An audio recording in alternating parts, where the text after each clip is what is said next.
Well, hello class. Welcome to week 5. This is our final week. I want to remind you that class ends on Friday at 11:59 p.m. So remember, everything is due by Friday at 11:59 p.m. If you have any missing assignments, you can still submit them. You have until Friday at 11:59 to submit your missing assignments and anything due this week.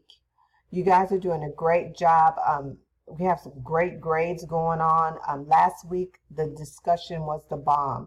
You guys did a good job in the discussion board. Let's fire it up this week as well. We also talked about critical thinking skills, problem solving.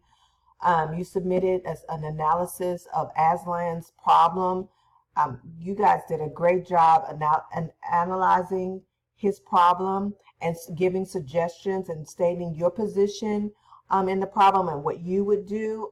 Great job. You guys, I'm really proud of you. Not many people or not many students go into the depths that you guys went into as far as analyzing Aslan's problem and then relating it to your own life and telling what you would do in that situation. So I'm really proud of you guys. Good job.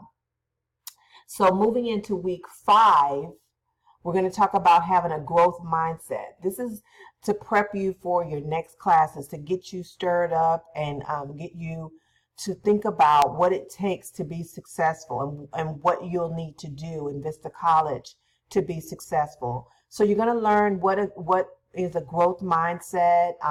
You're going to learn the power of mistakes, what you learn from your mistakes, and the power of yet I will still continue on. This is a powerful week to end on because it kind of makes you forget about the past and say, yes, I'm in this to win it and I'm going to go on.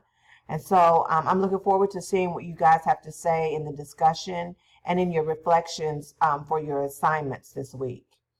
I will be sending, if you have a grade lower than a B, I will be sending out letters just to remind you of what is due and what you can do to pass the class. Otherwise, most of you are doing a great job. Just keep going. Don't give up in the 5th week. If you have any questions or concerns, don't hesitate to contact me, email me, text me, or call me. And that's it. I want you guys to have a great week.